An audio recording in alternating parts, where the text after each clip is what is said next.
Losing sides in wars tend to blame internal enemies, external interference, corrupt elites, inept politicians, and commanders in their defeat.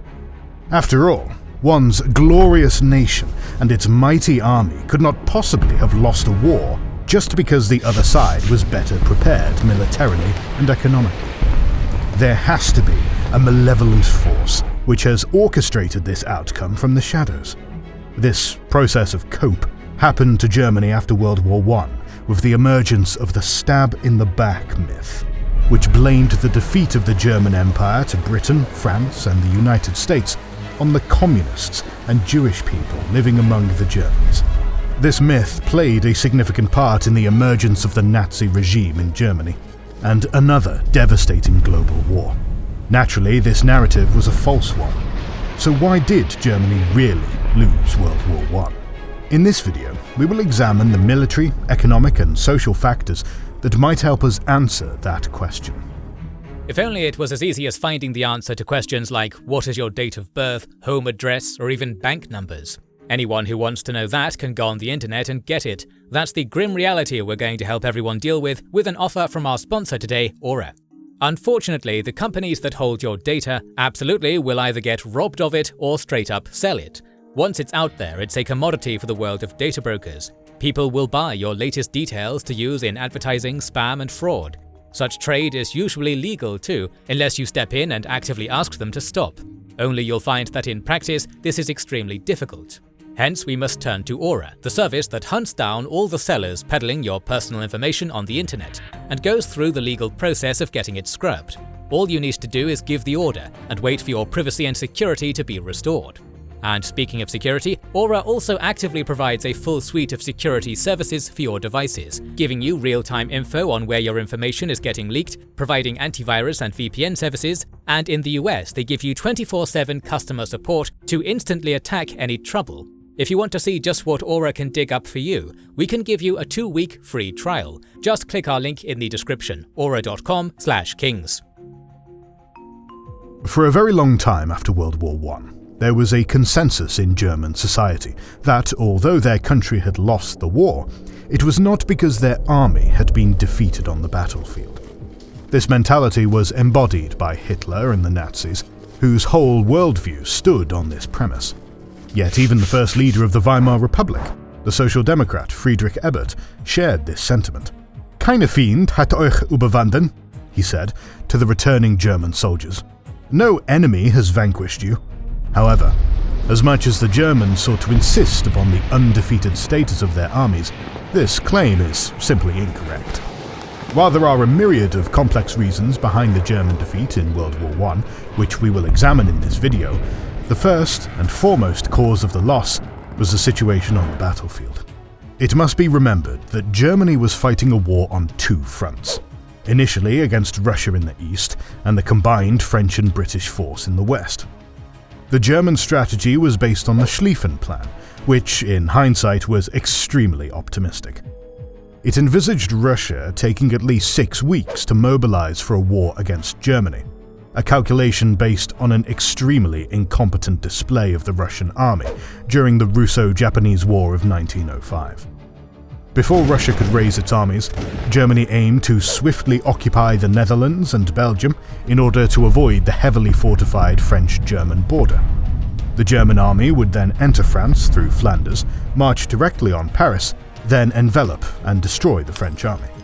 France was to be defeated in around 6 weeks, at which point the victorious German army would swiftly arrive on the East Front to face the mobilized Russian army. It is hard to understate how much had to go right in order for the Schlieffen Plan to work as intended for Germany. Indeed, many things in this plan were outside of the German control, which is never a good recipe for a successful strategy. Russia completed its mobilization in just 12 days. In mid-August, Russians invaded East Prussia, forcing the German command to relocate some 100,000 men from the Western Front. Although the Russians were soundly defeated in the first battles on the Eastern Front, the German forces on the Western Front were now weakened. Belgium offered more resistance than expected, delaying the German advance into France by several weeks. German violation of Belgian neutrality brought Britain into the war. Although the German advance into France was initially quite rapid, they were stopped in the First Battle of the Marne on September 1914. The result was an unbreakable stalemate and trench warfare on the Western Front. On September 9, 1914, the German Chief of Staff von Moltke said that Germany had lost the war. Failure to gain a rapid victory on the Western Front now meant that Germany had to fight on two fronts, which was a massive strain on its resources. When the war started, Germany was the leading producer of steel in the world. Early on in the war, Germany had the advantage of being the most industrialized country in Europe.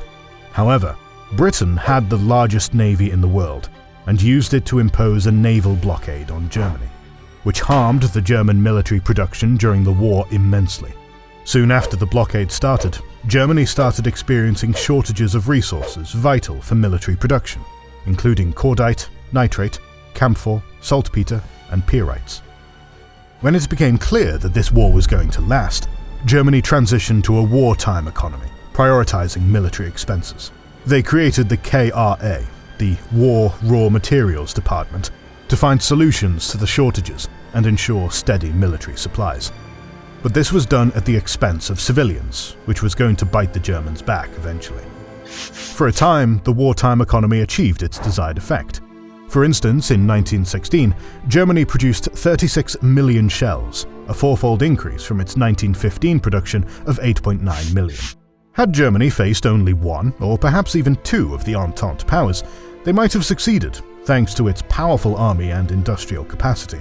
However, the reality was that they were facing three major European powers, and their combined military and economic power was higher than Germany's. Germany's allies, on the other hand, were second-rate powers like the declining Austro-Hungarian and Ottoman empires, and the newly independent Bulgaria. The total military expenditure of the Central Powers in World War I was $61.5 billion, less than half of the $147 billion the Entente spent, if we take the late arrival of the United States into consideration. And we should, because the American involvement in the war was akin to a death sentence for the German Empire, which was running on fumes by 1918. Germany attempted a blockade of its own against Britain, which was mostly carried out through German U-boats targeting merchant vessels supplying Britain.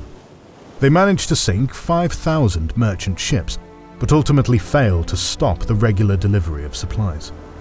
Instead, they angered Americans by sinking American merchant vessels and killing American citizens.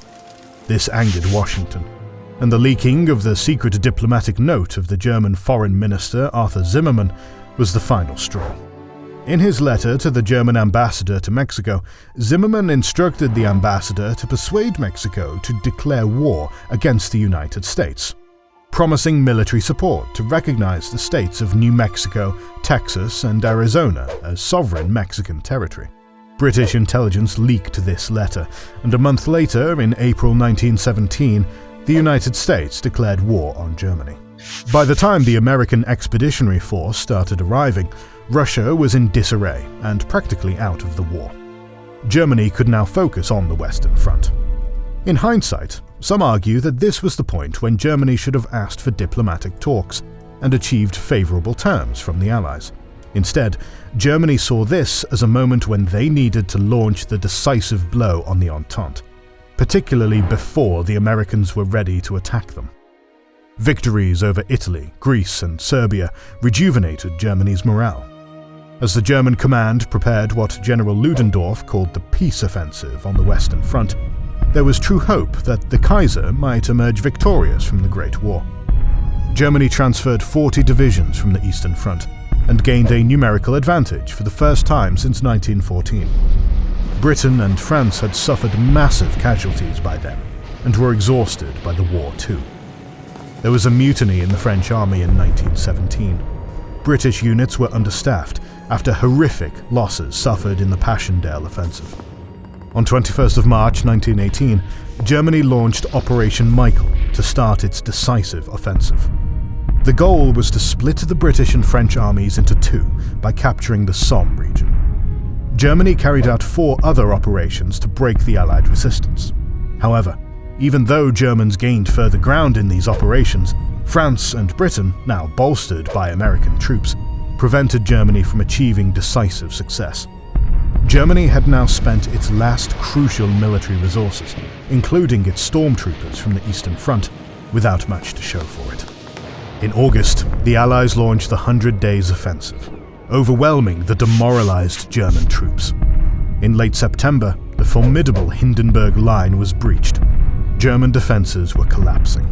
Simultaneously, Germany's allies in Austria-Hungary, Bulgaria, and Turkey were exiting out of the war one by one due to military defeats or internal collapse. Germany was also facing an internal collapse, which we will talk about in a moment. In early October, Germany sued for peace, and a month later, the war ended. It is clear that the situation on the battlefield forced Germany to end the war.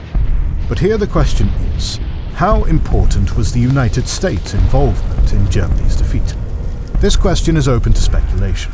The deployment of American troops within French and British units during the final German offensive helped stabilize the situation and fend off the German attack. The American involvement in the Second Battle of the Marne was an important factor in stopping the German advance and the launch of the decisive Allied counteroffensive. Finally, the first major offensive of this final campaign was the Meuse-Argonne offensive, spearheaded by over 1 million American troops. So, whether the exhausted French and British troops would have enough steam left to stop the German attack and then launch a counterattack is up to debate. Still, the very presence of the American army in Europe was perhaps sufficient for the German command to understand that any further fighting was futile. In that sense, the American involvement was the final major piece of the puzzle that made the German defeat inevitable. Of course, one should not overlook the morale problem in the German ranks. Obviously, any army fighting for 4 years without a clear prospect of victory is bound to have morale issues.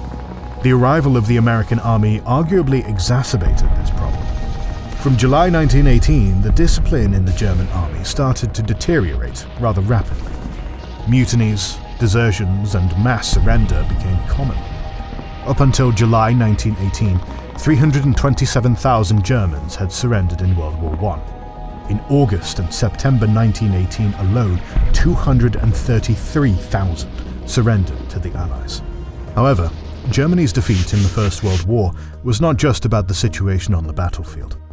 The Schlieffen Plan was designed to win the war fast, but after failing to do so, the war of attrition became the new reality. Here, the Entente, particularly Britain and France with their vast empires and resources, were better prepared for a long war.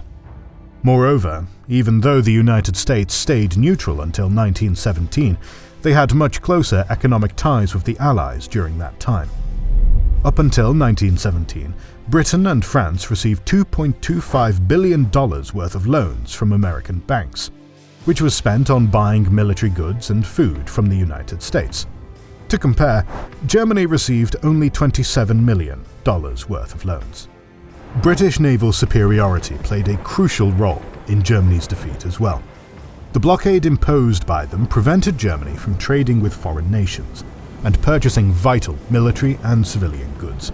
Early in the war, Germany started prioritizing military production, which inevitably caused shortages in other industries.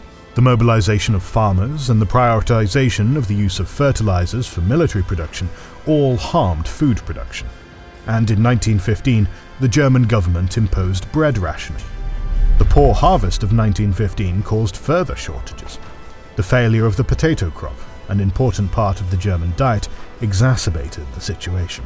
In 1916-17, Germans lived through the so-called turnip winter, as scarcely available potatoes and meat were now substituted by turnip for ordinary Germans.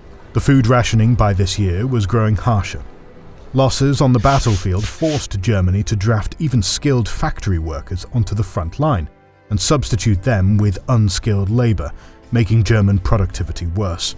The lack of good news from the front and the increasingly desperate situation at home led to unrest. The first significant strike took place in Berlin in April 1916, in protest against the arrest of anti-war socialist leader Karl Liebknecht.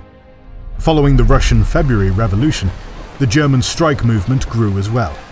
In April 1917, around 200,000 workers went on strike in Berlin, Leipzig, Stuttgart, and other major cities, demanding better working conditions and protesting food shortages.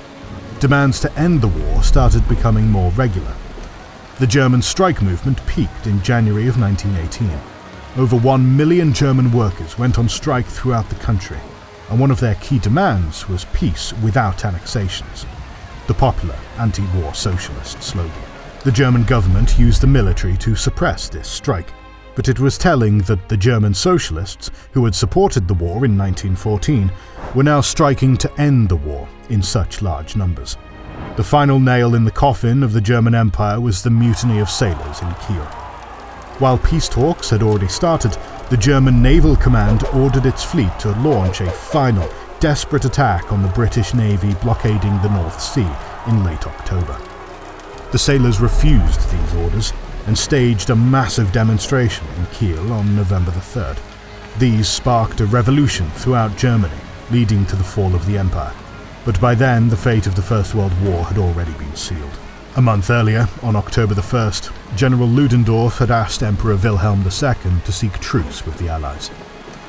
The fall of the empire and the subsequent capitulation created this perception in Germany that, in fact, Germany had not been defeated on the battlefield, but lost due to betrayal by internal enemies, such as communists and Jews. This was the stab-in-the-back myth, or Dolchstoßlegende in German.